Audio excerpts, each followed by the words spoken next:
Hey guys, tonight we step back into a world where the desert stretches endlessly before you. The sun, a relentless overseer, and the shimmering mirage might just be the closest thing to a mirage you'll ever get. Because here, salt and gold literally shape the land and the lives of those who dare to trade them. Imagine yourself trudging along hot sand dunes, your camel's feet sinking softly with every step. The air dry enough to crack a bone, but the promise of salt and gold in your pouch makes each mile worth it. You probably won't survive this ancient trade route without a good dose of grit, a touch of patience, and, oh yes, an understanding that these white crystals and golden flakes might just be more precious than the crown jewels. So, before you get comfortable, take a moment to like the video and subscribe, but only if you genuinely enjoy what I do here. And hey, why not drop your location and local time in the comments? It's always a cozy reminder that while you're settling in for this story, someone else is catching these words somewhere else on the globe. Now, dim the lights, maybe turn on a fan for that soft background hum, and let's ease into tonight's journey together. Nubia, roughly stretching along the Nile south of Egypt, was home to some of the earliest and most fascinating trading cultures in African history. Its traders, often overshadowed by more famous neighbors, carved out a living by capitalizing on two striking natural resources: salt and gold. Salt, often overlooked today as just another kitchen staple, was once the desert's lifeblood, an essential preservative, and a rare luxury. Gold, on the other hand, gleamed with an almost magical allure, a symbol of wealth and power coveted by kings and commoners alike. The origins of this trade are deeply rooted in the landscape itself. Imagine vast salt, pans flat, white expanses sparkling under the sun, remnants of ancient seas long gone. Nubian traders discovered these salt deposits and realized they could harvest and carry this precious mineral to places where salt was scarce and valuable. Simultaneously, Nubia's hills and mountains held veins of gold, tucked away like secrets, waiting for human hands to unearth them. Together, salt and gold formed a natural pairing that propelled Nubian commerce for centuries. Now, you might wonder how a group of people could manage to survive and even thrive in such a harsh environment. The desert, after all, is not a friendly place. But Nubian traders turned the challenges into opportunities. Their caravans' long lines of camels loaded with salt blocks and gold nuggets became lifelines connecting distant communities. The trade routes they navigated were anything but straight or simple. They wound through rocky valleys, across sandy plains, and over arid mountains, all while traders relied on stars and ancient knowledge to guide them. Interestingly, historians still argue whether the earliest Nubian salt trade started as a local necessity or as part of a broader intercontinental exchange. Some suggest it began simply as a means for local communities to preserve food and maintain bodily health in an unforgiving climate. Others propose that these salt caravans quickly evolved into complex networks stretching far beyond Nubia's borders, connecting the African interior to the Mediterranean world and beyond. Either way, what remains clear is that salt and gold were more than commodities. They were the very currency of life in this ancient desert world. And here's a quirky tidbit to tuck away before your eyes grow heavy. The salt harvested by Nubian traders was often so pure and valuable that it sometimes took the form of large, solid blocks. Think of them as ancient salt bricks. These weren't just easy to carry. They were also a convenient way to barter, as smaller communities could chip off what they needed. So, in a sense, salt was the ancient equivalent of today's money clip, but much tastier. So settle in, breathe slowly, and let the imagined whispers of the desert breeze carry you forward into the intricate world where salt and gold-shaped destinies And traders navigated not just sand and stone, but also the delicate balance between survival and prosperity. The desert stretches endlessly ahead, a vast canvas of shifting sand and stubborn rock under a pale, relentless sun. You're part of a caravan now, camel hooves thumping softly on the sandy soil, the air dry and filled with a faint scent of dust and distant acacia trees. You might feel a bit parched already, but the journey presses on, because this is what it takes to carry salt and gold from the hidden places of Nubia to far-flung markets. These caravan routes, known as desert arteries, thread like silver veins across the golden expanse, binding distant communities together. Traveling by camel is no luxury cruise. You trudge alongside your beast of burden, adjusting your robes against the fierce sun and biting wind, your feet sinking gently with each step. Camels, often called the ships of the desert, are perfectly suited to these journeys to survive days without water and carry loads heavier than a small car. But even camels have their limits, and the traders learn to pace themselves, moving slowly but steadily, knowing that a rushed journey is a risky one. The caravan itself is a slow-moving society, a fragile ecosystem of humans and animals, supplies and stories. Early morning is for packing and prayer. The middle of the day reserved for rest beneath sparse shade or makeshift tents, and evenings bring the soft crackle of fires and quiet conversations under star-studded skies. The silence of the desert night is profound, broken only by the occasional bleat of a camel or the soft rustle of a trader adjusting his pack. Now, here's a little-known fact. Some caravans carried not just salt and gold, but also live animals, like chickens and goats, to trade or to replenish food supplies along the way. Imagine how the clucking and baaing added an unexpected soundtrack to the otherwise gentle desert symphony. And traders had to be clever, balancing weight and survival needs with their precious cargo. Historians still argue whether the caravan routes developed gradually as local trade paths or were deliberately established as part of wider trade ambitions by Nubian kingdoms seeking to control valuable resources. Some evidence points to well-planned, almost militarized caravan expeditions, while other scholars suggest a more organic growth fueled by generations of nomadic knowledge and trial. Navigating the desert required more than just endurance. Traders were expert map readers, even without paper maps. They followed the sun and stars, remembered landmarks like ancient rock formations, and understood the subtle signs of shifting winds. Guides, often local nomads, led caravans along these routes, sharing wisdom passed down through families. One guide's knowledge of a hidden oasis could mean the difference between life and death for the entire group. The slow pace of the caravan was as much about safety as survival. Traveling at night or during the hottest midday hours was rare, as the desert's extremes could overwhelm even the toughest travelers. Instead, journeys were planned with precision, balancing the need to cover ground with the imperative to conserve energy and resources. Another quirky detail: some traders used simple but ingenious musical signals to coordinate caravan movement, rhythmic calls, or drum beats that echoed across the dunes to keep camels in line and alert others of obstacles or dangers. It's like an ancient version of walkie-talkies, but far more soothing to fall asleep to. As you imagine this caravan winding through the vastness, you feel the hum of history beneath your feet. A slow but steady pulse, connecting you to thousands of years of desert commerce. The path ahead is long, the stakes high, but each step is a vital part of a story that helps shape civilizations.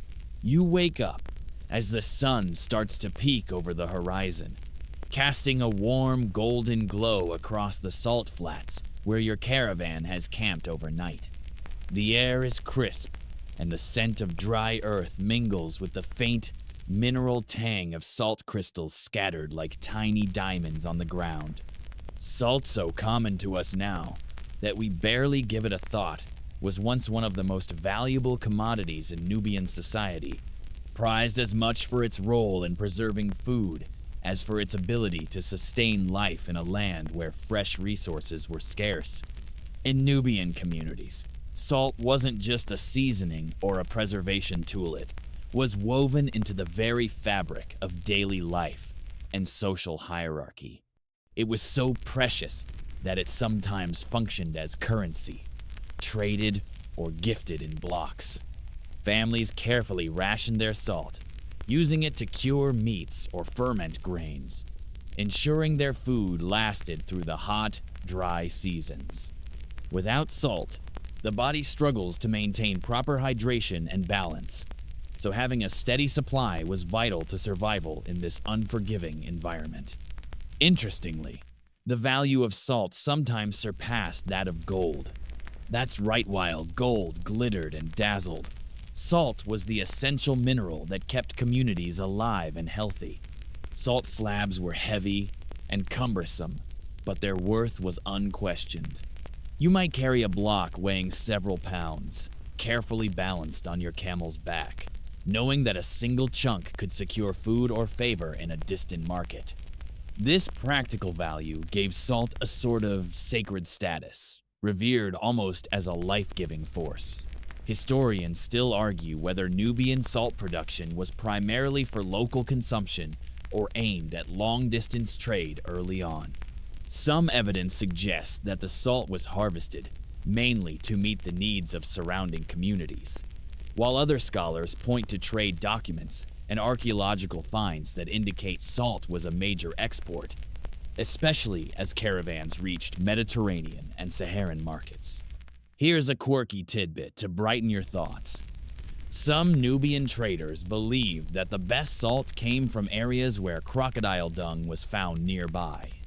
Apparently, they thought the dung helped purify or enrich the salt pans, though it's debated whether this was more a spiritual belief or an early form of environmental understanding. Imagine explaining that in a modern chemistry class. Salt's influence extended beyond economics, and daily needs it seeped into rituals and symbolism. For example, sprinkling salt was a common practice to ward off evil spirits or bring good fortune during ceremonies. Salt was often involved in offerings to gods or ancestors, a physical symbol of purity and life. This spiritual connection added another layer of value beyond its tangible uses. Meanwhile, salt harvesting itself was a communal activity, often involving entire villages working together to scrape the salt flats, dry the crystals, and prepare them for transport. The process was slow and labor-intensive, but vital to keep the trade alive. The rhythm of this work, paired with songs and stories shared during breaks, made the salt flats a place of both toil and community. One must also remember that the sheer physicality of moving salt wasn't trivial. Salt blocks could corrode leather straps, make hands rough and cracked, and weigh down the camels that carried them across miles of unforgiving terrain. Traders had to be mindful of their precious cargo and of their own endurance. This physical challenge shaped the pace and organization of the caravans, emphasizing steady progress and careful rest. As the sun climbs higher, you imagine the steady footsteps of those ancient traders, balanced between survival and prosperity. Carrying salt that was far more than just a mineralet was the pulse of a desert civilization.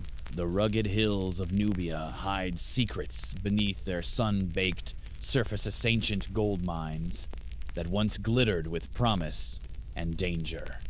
Imagine yourself standing at the entrance of one such mine, the air thick with dust and the scent of earth. The faint echo of pickaxes striking stone ringing softly in the narrow tunnels. Gold was a prized treasure in Nubia, not only for its beauty, but for its role as a symbol of power and divine favor. Mining gold was no easy task. It involved skilled laborers who descended into dark, cramped shafts, chipping away at veins of ore with primitive tools. The process was slow and perilous cave-ins, poor ventilation, and the ever-present threat of heat exhaustion were constant companions. Yet, the allure of gold, gleaming like captured sunlight, made the risks worth taking. Historians still argue whether Nubian miners used more advanced techniques, like hydraulic mining, earlier than previously thought, or if they primarily relied on simple hand tools. Some archaeological findings hint at complex water management systems to flush out ore, while others suggest that mining remained a painstaking manual affair for centuries. Here's a curious detail. Some gold was extracted by washing river sediments in shallow pans, an ancient form of panning still practiced today in some parts of Africa. This allowed miners to gather fine particles of gold without descending into dangerous tunnels. These river gold collectors were often women and children who balanced this work alongside other daily tasks. The mined gold was then carefully processed and shaped into objects, jewelry, ceremonial items, and trade goods that dazzled in markets near and far. Nubian goldsmiths developed remarkable skills, creating intricate designs that reflected cultural motifs and spiritual beliefs. Gold wasn't just wealth, it was artistry, identity, and connection to the divine. Interestingly, gold mines were often kept secret, known only to select groups or royal authorities. This secrecy protected valuable resources from rival tribes or invaders. Stories passed down speak of hidden tunnels and caches of gold lost to time, fueling legends of treasure deep beneath the desert sands. The link between gold and power in Nubian society was undeniable. Kings and queens adorned themselves with gold to project their authority, while gold gifts sealed alliances and secured loyalty. Yet, unlike salt, gold was not consumed or used for survival, but existed in a world of prestige and spiritual significance. Mining and trading gold shaped the political landscape too. Control over gold-rich regions meant influence and the ability to negotiate with neighboring kingdoms. This contributed to the rise and fall of Nubian dynasties, as power shifted along with access to these shimmering veins.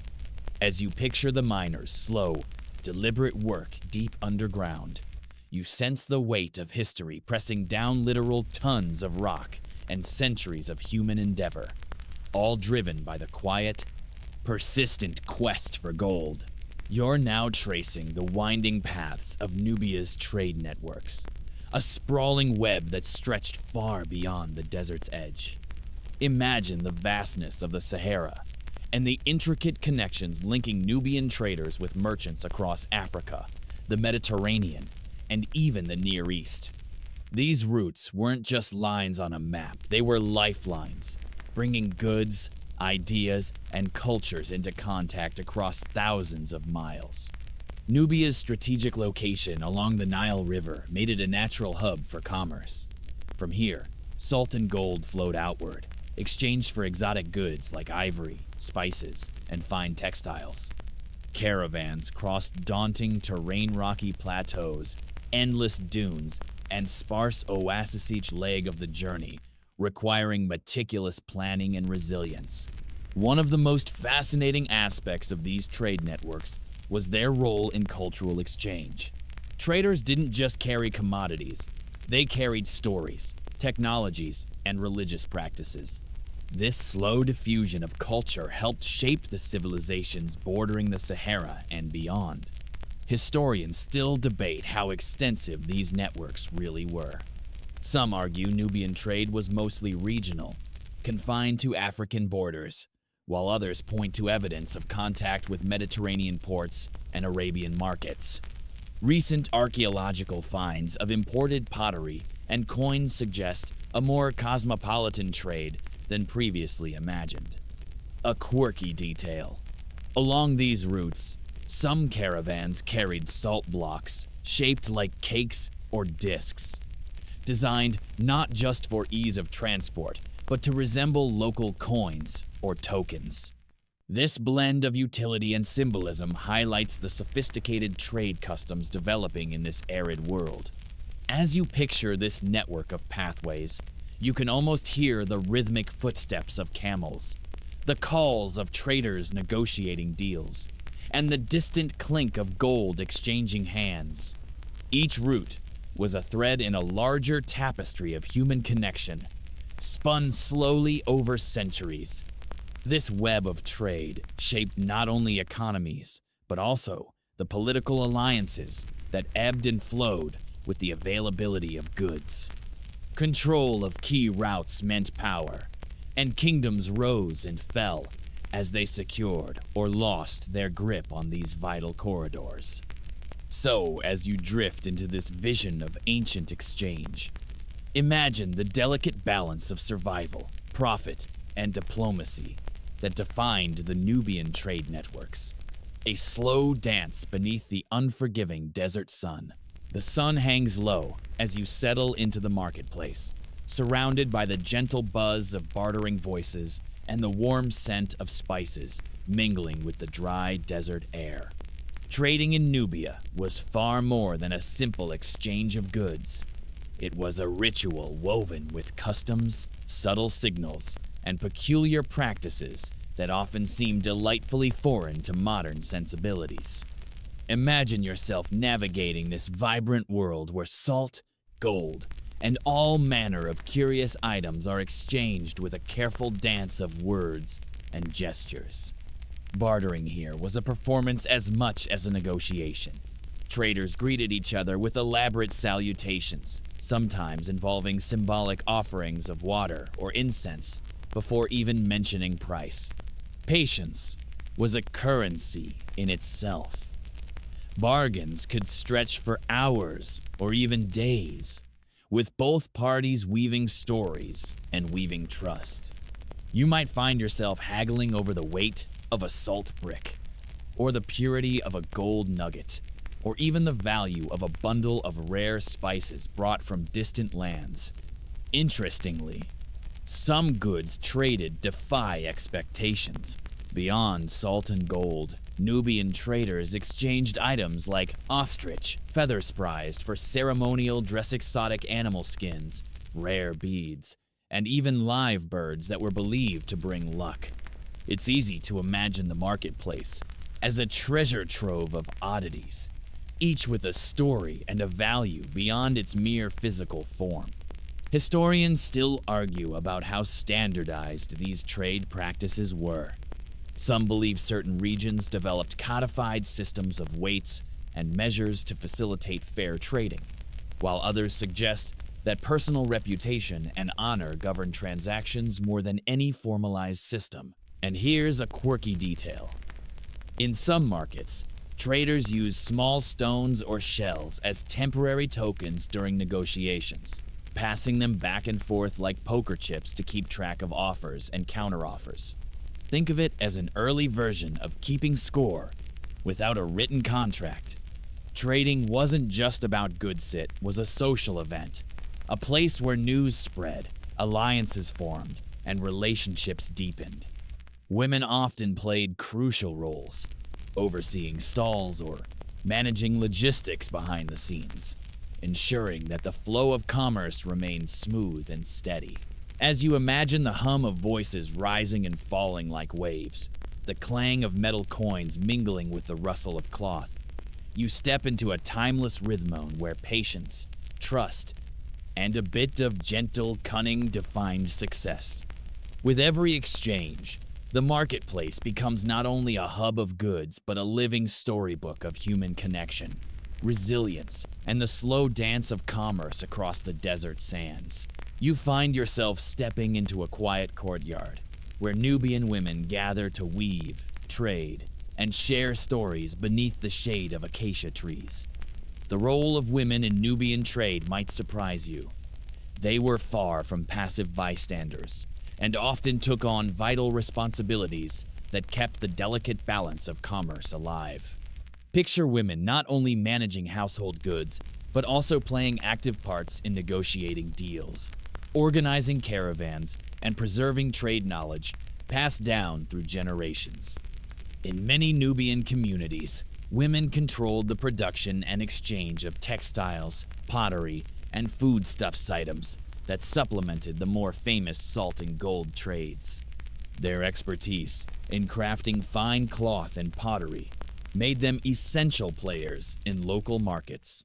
You can almost hear the gentle clack of weaving looms, the soft patter of pottery being shaped, and the laughter of women negotiating prices with skillful charm. Interestingly, some historical records suggest that women even led certain caravan groups, managing logistics and ensuring the well-being of traders and animals alike. This leadership was not only practical, but also respected within the community, defying some modern assumptions about gender roles in ancient societies. Historians still debate how widespread this female involvement was, whether it was localized to specific regions or a common feature throughout Nubia. Some argue that Nubian women enjoyed greater autonomy and economic influence than their contemporaries elsewhere, while others see their roles as complementary to male-dominated trade. Here's a quirky detail to ease you into sleep. Some women carried small charms made of salt or gold as protective talismans during trade journeys. These charms were believed to bring luck, ward off illness, or even help with negotiations, like having a lucky coin in your pocket, but with a bit more ancient flair. The social fabric woven by Nubian women extended beyond economics. They preserved oral histories, genealogies, and cultural practices that enriched trade relationships and maintained peace among diverse groups. Their influence was felt not just in markets, but in the spiritual and social lives of their communities. So as you rest here among the soft hum of weaving and quiet negotiation, you're wrapped in the warmth of a tradition that honored women's strength, resilience, and indispensable role in the rhythm of ancient trade. The sun dips low as you settle into a quiet space, the warm glow casting long shadows over the salt flats and golden hills. Salt and gold were not just prized for their practical value in Nubian society. They carried deep spiritual and sacred meanings that wove through daily life like an invisible thread. Imagine the reverence traders and villagers held for these precious materials, seeing them as gifts from the gods, tokens of purity, power, and protection. Salt, for example, was often associated with cleansing and purification.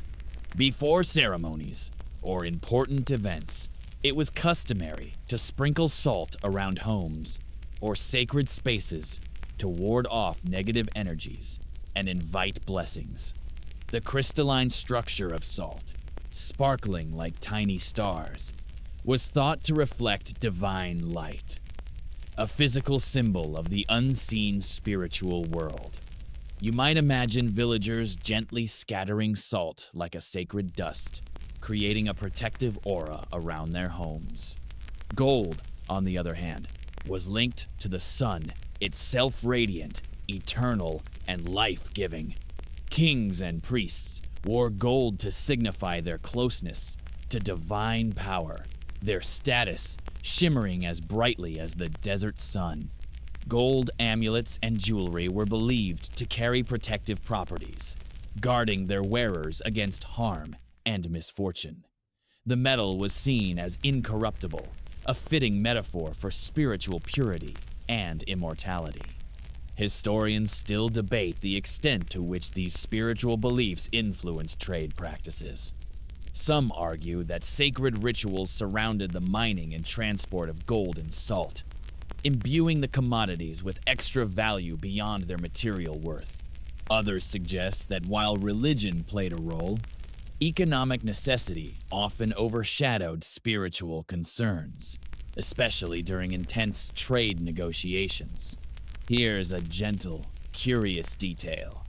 Some rituals involved offering small amounts of salt or gold dust to ancestors or spirits before setting off on a trade journey. This was believed to ensure safe passage and successful exchanges. You can almost hear the soft murmurs of prayers, the careful sprinkling of salt grains in the twilight, and the glint of gold dust catching the last light. The sacred meanings attached to salt and gold reinforced social bonds and cultural identities. They created a shared language of respect and reverence that transcended mere commerce, linking traders and communities in a web of trust and mutual understanding. As you let these images wash over you, the flicker of candlelight on golden jewelry, the soft crunch of salt underfoot, feel the calming rhythm of a world where spirituality and survival walked hand in hand, slowly shaping the heartbeat of Nubian life. The desert wind carries whispers of power as you imagine the political landscapes shaped by the control of salt and gold trade routes.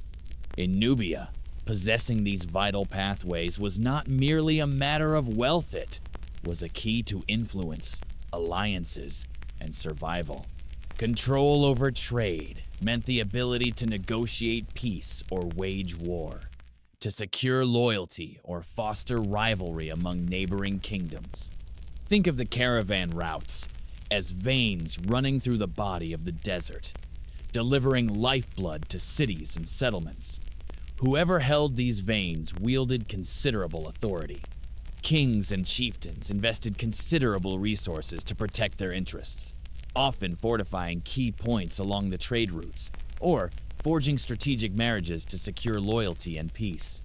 Historians still debate the degree to which trade alone shaped Nubian political power. Some argue that control over salt and gold was the primary driver of state formation and diplomacy, while others suggest that other factors, military prowess, agricultural production, or religious authority, played equally important roles. Nonetheless, the economic leverage provided by trade was undeniable.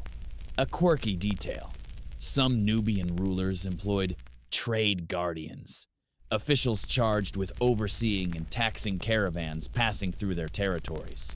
These guardians not only collected tolls, but also acted as diplomatic envoys and sometimes intelligence gatherers, ensuring that the flow of good sand information was closely monitored. Political alliances often hinged on shared control or negotiated access to trade routes. You can almost picture elaborate feasts where treaties were sealed over salt-preserved meats and gold-adorned gifts, the atmosphere thick with both celebration and calculated diplomacy. This control wasn't static. As rivalries flared or shifted, routes could be blocked or diverted, impacting distant communities who depended on the steady arrival of goods. The ripple effects of political maneuvering were felt far beyond the palaces of power. As you drift deeper into this web of influence, imagine the slow, careful balancing act performed by rulers each decision, a thread in the delicate tapestry of desert politics, where salt and gold were the currency not just of trade, but of power itself. The mighty Nile flows quietly between you and the distant pyramids, a silent witness to the complex relationship between Nubia and ancient Egypt. For centuries, these two civilizations were intertwined by geography, culture, and trade, with salt and gold serving as key commodities in their delicate dance of cooperation and rivalry. Imagine the bustling border towns, where Nubian traders met Egyptian merchants, exchanging goods and stories across the riverbanks. Trade between Nubia and Egypt was a blend of diplomacy, necessity, and at times, tension. Egypt's appetite for Nubian gold was insatiable, fueling the coffers of pharaohs and adorning the tombs of their kings. Salt, essential for food preservation and rituals, flowed both ways, sometimes in vast quantities. Markets thrived on this exchange, their stalls heavy, with goods ranging from finely woven linens to rare minerals. Historians still debate the exact nature of this relationship. Was it primarily peaceful trade, or marked by intermittent conflict and domination? Some evidence points to periods of Egyptian control over parts of Nubia, while other records highlight Nubian independence and influence within Egyptian courts, including Nubian pharaohs who ruled in Egypt's 25th dynasty. A quirky tidbit: Nubian archers were highly prized by the Egyptians for their skill and loyalty, often serving as elite guards. This military cooperation added another layer to their relationship, blending trade, politics, and cultural exchange. Imagine the sounds of the riverboats creaking, merchants haggling, and distant chanting from temple rituals, forming a backdrop to this vibrant crossroads. Salt blocks and gold dust changed hands alongside stories and ideas, each trade encounter weaving the destinies of these ancient neighbors more tightly together. This exchange shaped not only economies, but also art, religion, and social customs, leaving a legacy visible in archaeological sites and historical records. As you feel the gentle flow of the Nile in your mind, let the quiet complexity of Nubian-Egyptian trade lull you deeper into the rhythms of history. The mighty Nile flows quietly between you and the distant pyramids, a silent witness to the complex relationship between Nubia and ancient Egypt. For centuries, these two civilizations were intertwined by geography, culture, and trade, with salt and gold serving as key commodities in their delicate dance of cooperation and rivalry. Imagine the bustling border towns where Nubian traders met Egyptian merchants, exchanging goods and stories across the riverbanks. Trade between Nubia and Egypt was a blend of diplomacy, necessity, and at times, tension. Egypt's appetite for Nubian gold was insatiable, fueling the coffers of pharaohs and adorning the tombs of their kings. Salt, essential for food preservation and rituals, flowed both ways, sometimes in vast quantities. Markets thrived on this exchange, their stalls heavy with goods ranging from finely woven linens to rare minerals. Historians still debate the exact nature of this relationship. Was it primarily peaceful trade, or marked by intermittent conflict and domination? Some evidence points to periods of Egyptian control over parts of Nubia, while other records highlight Nubian independence and influence within Egyptian courts, including Nubian pharaohs who ruled in Egypt's 25th dynasty. A quirky tidbit: Nubian archers were highly prized by the Egyptians for their skill and loyalty, often serving as elite guards. This military cooperation added another layer to their relationship, blending trade, politics, and cultural exchange. Imagine the sounds of the riverboats creaking, merchants haggling, and distant chanting from temple rituals forming a backdrop to this vibrant crossroads. Salt blocks and gold dust changed hands alongside stories and ideas, each trade encounter weaving the destinies of these ancient neighbors more tightly together. This exchange shaped not only economies, but also art, religion, and social customs, leaving a legacy visible in archaeological sites and historical records. As you feel the gentle flow of the Nile in your mind, let the quiet complexity of Nubian-Egyptian trade lull you deeper into the rhythms of history. The scent of frankincense mingles softly with the dust as you walk through a bustling marketplace where not only salt and gold, but a host of exotic goods exchange hands. Nubian traders carried more than the staples. Their caravans were treasure troves, filled with rare and intriguing items that reveal the rich diversity of ancient trade. Incense, prized for its fragrance and spiritual use, was a common commodity. Its gentle smoke was believed to purify spaces and please the gods, making it a sought-after item far beyond Nubia's borders. You can almost see bundles of resin carefully wrapped and stacked, ready to fill the air with calming aromas in distant temples.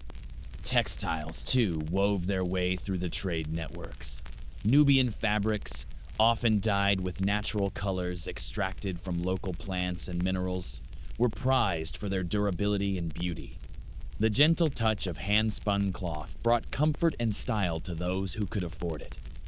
Imagine the soft rustle of these fabrics as traders displayed their wares beneath the sun. Lesser-known foods, such as dates, figs, and preserved meats, also traveled alongside salt and gold. These provisions sustained caravans during long journeys and introduced new flavors to distant markets. The slow trade of these foods was a culinary exchange as much as an economic one. Historians still debate how these diverse goods influenced local diets and customs. Some believe the arrival of exotic foods reshaped Nubian culinary traditions, while others see the exchange as more symbolic or occasional. A quirky detail. Some caravans carried live birds, prized both as delicacies and as symbols of status or good fortune. Imagine the soft flutter of wings tucked safely in woven cages, a lively contrast to the desert's quiet. As you listen to the murmur of the marketplace, the barter of spices and fabrics, you sense the vibrant threads of daily life interwoven with the grander story of salt and gold. These smaller treasures remind us that trade was never just about wealth, it was about connection, culture, and the slow unfolding of human stories across time. The dusty scrolls of time hold many mysteries, and one of the biggest debates among scholars today is just how far the Nubian trade routes truly extended. Picture a vast network of paths and trails snaking through deserts, savannas, and mountains, each line representing a possible connection, a whisper of goods carried over great distances. But how extensive was this web? Historians puzzle over the evidence. Some scholars argue that Nubian trade remained primarily regional, focused on connecting communities within Africa and along the Nile.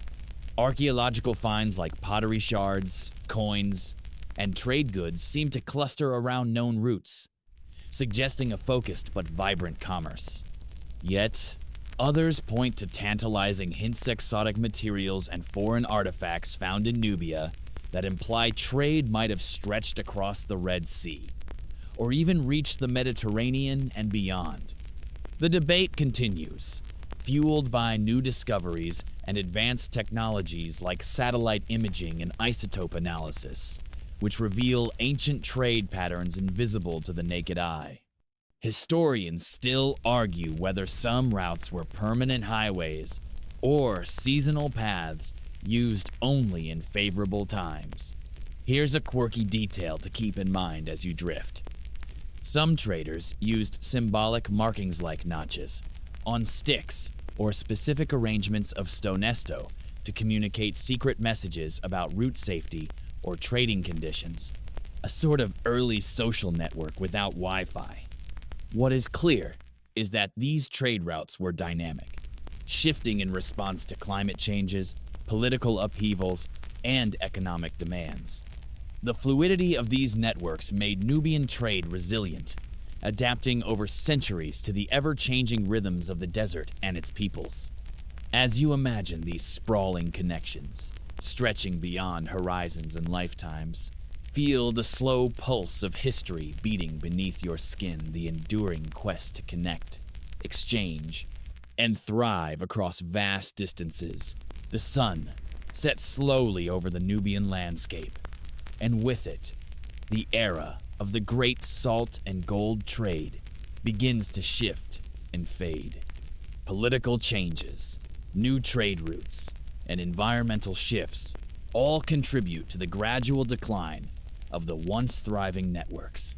You can almost hear the quiet footsteps of traders as they adapt to a changing world, seeking new paths and opportunities in uncertain times. Environmental changes played a significant role. Desertification and shifting river patterns made some routes less viable, forcing caravans to detour or abandon certain passages altogether. The availability of salt and gold deposits also fluctuated, sometimes leading to fierce competition or the search for new sources. Political upheavals further complicated trade. As new powers rose and old ones fell, control over trade routes changed hands frequently. Alliances fractured, and some regions became too unstable for regular commerce. The rise of other trading centers, especially along the Mediterranean and Red Sea, diverted attention and resources away from Nubia's traditional hubs. Historians still debate how sudden or gradual this decline was. Some argue for a swift collapse due to external pressures, while others see a slow, complex transformation marked by resilience and adaptation. A curious detail: even as major trade routes declined, some smaller communities maintained localized exchanges of salt and gold well into later centuries, preserving traditions that echoed the ancient past. These pockets of continuity offer a glimpse of the enduring human spirit amid change. As you envision this twilight of the trade era, feel the gentle fading of one chapter and the anticipation of the next. The legacy of Nubian salt and gold trade lives on, whispered in desert winds and reflected in the cultures that followed. The desert night blankets the land as you reflect on the enduring echoes of Nubia's salt and gold, a legacy that continues to ripple through modern cultures and economies. Though the ancient caravans have long ceased their journeys, the stories, traditions, and economic patterns they set in motion still whisper across time like a soft desert breeze. Modern communities in Sudan and southern Egypt still recognize the significance of salt and gold, both as cultural symbols and economic resources. Traditional salt mining continues in some areas, often using methods passed down through generations, connecting present-day hands with those of ancient traders. Gold remains a symbol of wealth and heritage, its allure undiminished by the passage of centuries. Historians and anthropologists explore how the trade shaped social structures, cultural identities, and even linguistic patterns in the region. The routes once used for commerce became pathways for ideas, beliefs, and kinship ties, weaving a rich tapestry that defines Nubian heritage today. Here's a soothing detail. Festivals celebrating salt and gold's importance still occur in some Nubian communities, featuring music, dance, and rituals that honor the ancestors who braved the desert's challenges. These ceremonies serve as gentle reminders of resilience and continuity. As you feel the calm night settling around you, let the slow, steady pulse of history ease your thoughts. The journey of salt and gold is not just a tale of wealth and trade. It is a story of human endurance, connection, and the quiet power of the natural world to shape lives across millennia. Rest now, carried gently by the ancient winds of Nubia, knowing that these echoes of the past are alive within you and in the soft hum of the desert night.